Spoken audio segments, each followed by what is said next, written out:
Hey, welcome back. We're going to do something a little bit differently tonight. I had a subscriber ask me to do a specific topic and cover fear, specifically fear about going mad or going crazy.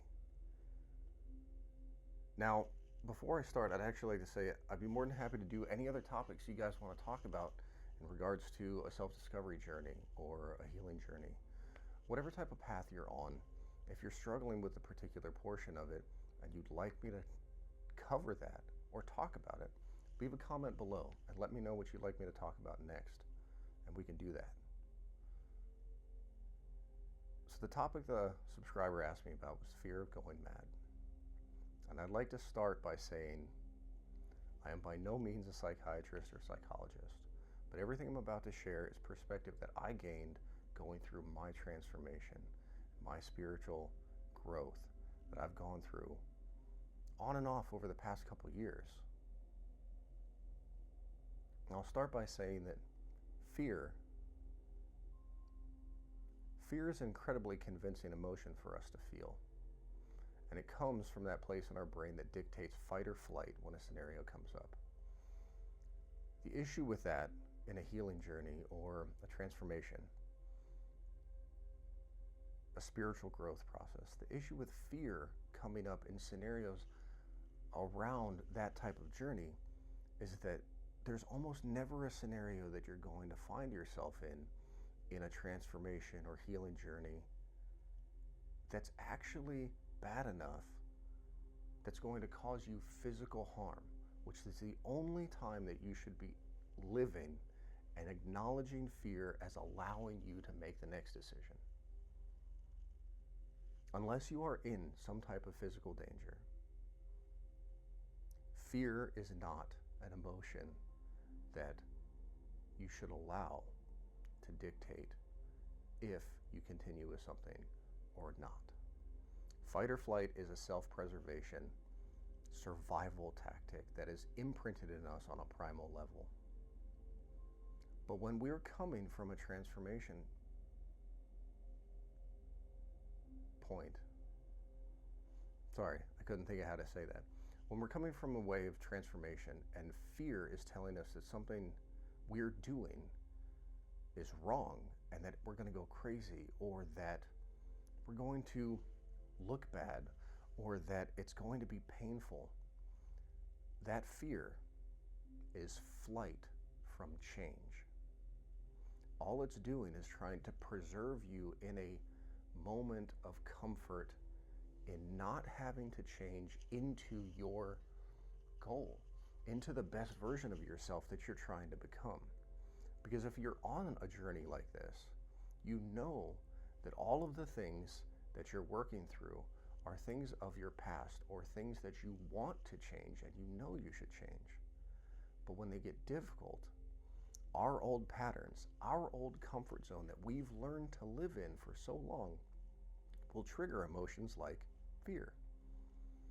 And it's our ego. It's that old self. It's that old comfort zone trying to protect itself, trying to protect us from having to change.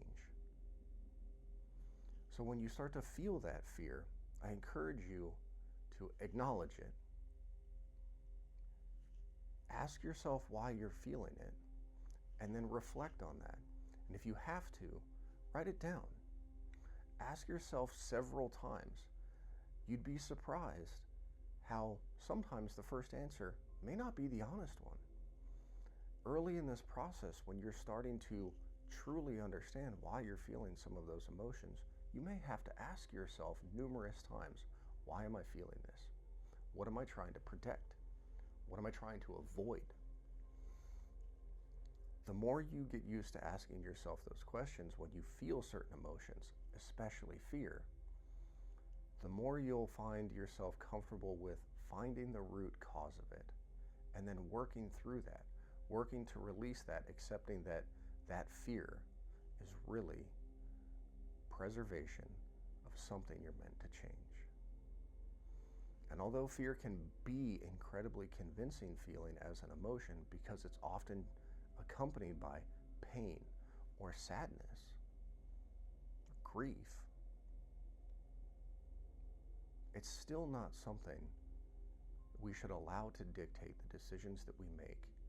And it's certainly not something that we should allow to hold us back from working through a scenario that we're meant to learn from and we're meant to leave behind.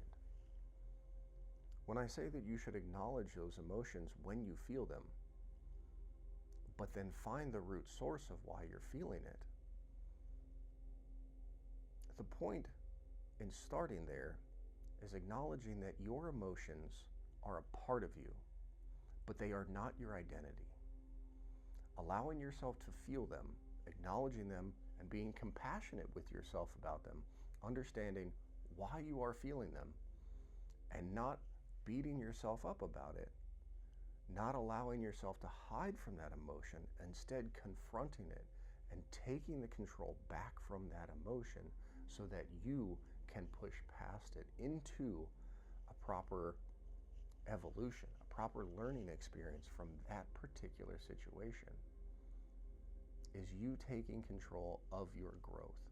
It's you stepping into your best self because you are observing why you feel that fear, what that fear is telling you about yourself, and then you're confronting those issues with a solution.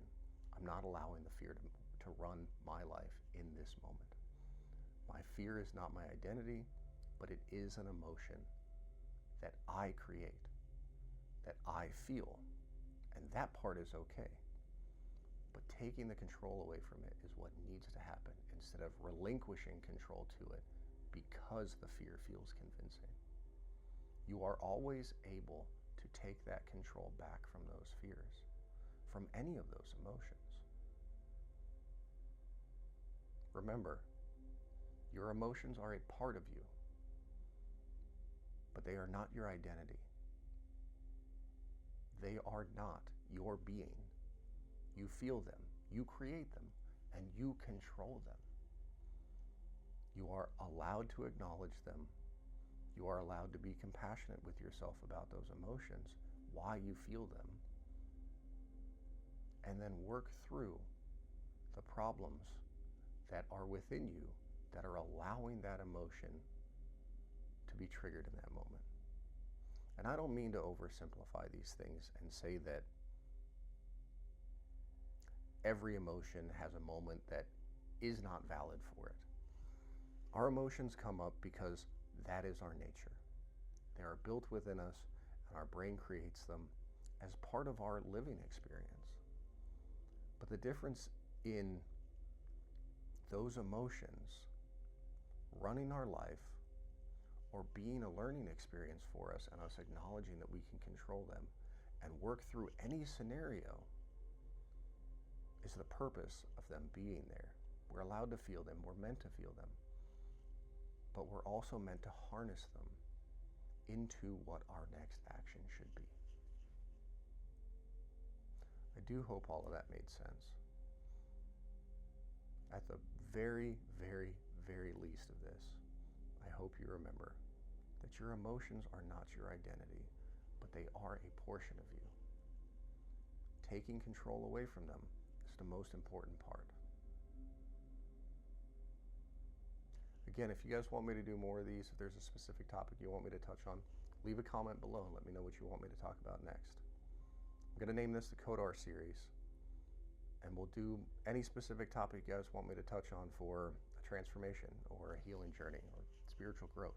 Anything you might be struggling with or have questions about, I'll be happy to share my perspective on it. So just let me know what you want me to talk about next. Again, I hope that made sense. I hope you guys enjoyed watching. Do me a favor, like the video, comment anything if this was helpful, and then subscribe to the channel so you can keep up with these. Again, thanks for watching, guys. It's nice talking to you. Have a good night, y'all.